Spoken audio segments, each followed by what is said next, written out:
A Noruega é um país nórdico na Península Escandinava. Parece fazer fronteira apenas com a Suécia, mas, se você reparar, ela também faz fronteira com a Finlândia e com a Rússia. Aposto que vocês não sabiam disso, ou só eu que sou burro e não sabia. Esse país é conhecido por ser um dos mais ricos, mais seguros e com a melhor qualidade de vida. Porém, todo lugar tem seus casos isolados, e a Noruega, entre seus irmãos nórdicos, tem alguns, como o caso de 22 de julho, um ataque de terrorismo doméstico que deixou 77 mortos, o desaparecimento de Anne Elizabeth, esposa do magnata da área elétrica e imobiliária, que desaparece em sua mansão em Lorenskog e nunca mais é vista. A primeira suspeita, sequestro. Após isso, a polícia começou a suspeitar do seu marido, e como é típico dos países nórdicos, até hoje o caso não foi solucionado. Quem viu o vídeo do caso do Lago Bodom e da Catrinha da Costa sabe do que eu tô falando. E talvez o mais famoso, o caso da banda Mayhem. Óbvio que em um vídeo sobre a Escandinávia, a gente ia mais cedo ou mais tarde falar de alguma banda de black metal. Essa banda terminou com um membro cometendo suicídio,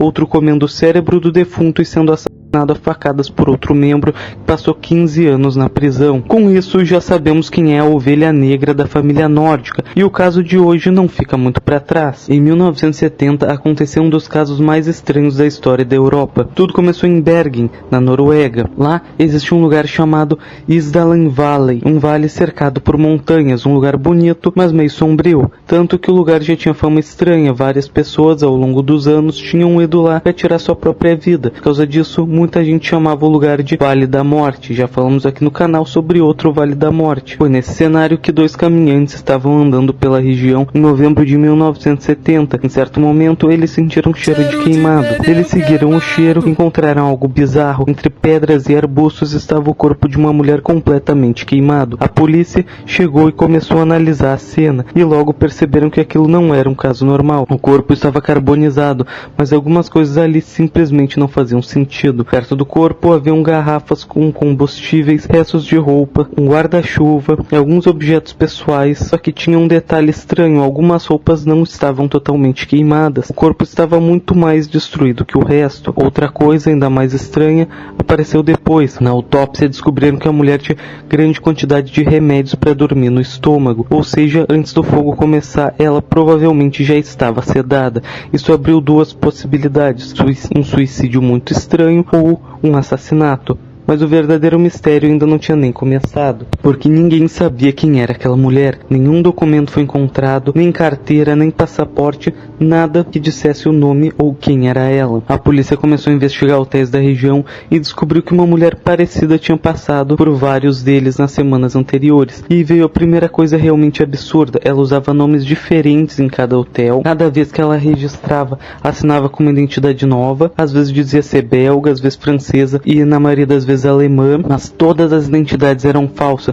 Era como se aquela pessoa simplesmente não existisse oficialmente. A investigação ficou ainda mais estranha quando a polícia encontrou duas malas que pertenciam a ela numa estação de trem em Bergen. Dentro das malas haviam algumas coisas curiosas, como perucas, roupas elegantes, dinheiro de vários países, um mapa da Europa e óculos escuros. Mas tinha um detalhe que chamou muito a atenção dos investigadores: todas as etiquetas das roupas tinham sido removidas. Camisa, casaco, vestido, nenhuma peça tinha marca, loja ou origem identificado. Alguém tinha tirado cada etiqueta com muito cuidado. Isso parecia uma tentativa clara de não deixar rastros. Além disso, havia um pequeno bloco de notas dentro das malas. Neles estavam escritos várias combinações de letras e números. No começo pareciam coisas aleatórias, mas depois os investigadores perceberam que aquilo era um tipo de código. Depois de analisar, eles chegaram à conclusão que aquelas anotações eram provavelmente registros das viagens dela. Usando esse código, a polícia conseguiu reconstruir parte do caminho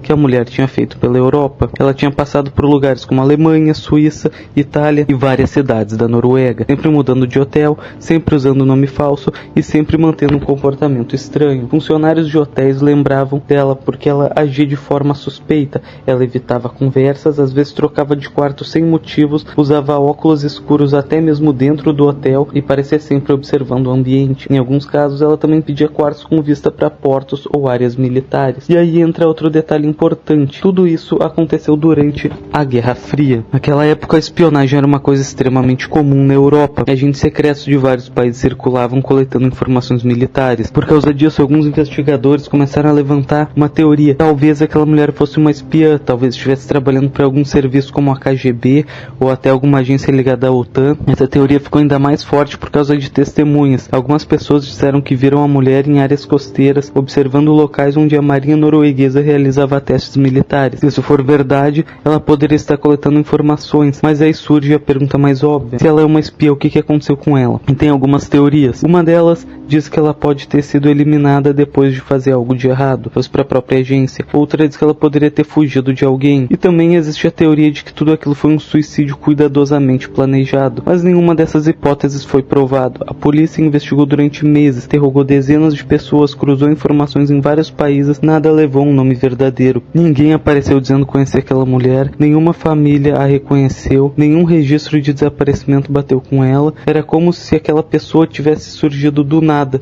vivido por um tempo, viajado pela Europa e depois simplesmente morrido sem ter uma identidade de fato. Em 1971 ela acabou sendo enterrada em Bergen, um funeral pequeno organizado por autoridades, nem parente, amigo, nome, nada. Décadas depois o caso voltou a ser investigado. Cientistas analisaram dentes, ossos e até o DNA tentando descobrir de onde ela veio. Algumas análises sugerem que ela provavelmente veio da Europa Central, possivelmente de alguma região da Alemanha, mas ainda assim nada definitivo. Mais de 50 anos se passaram e até hoje ninguém consegue responder a pergunta mais básica de todas: quem era a mulher de Sdal? E esse foi o vídeo, pessoal, espero que tenham gostado. Não esqueçam de deixar o like se gostaram, se não gostaram deixa o like também, se inscrevam no canal, comentem, compartilhem e, é claro, tomem cuidado aí por onde vocês vão fazer trilha.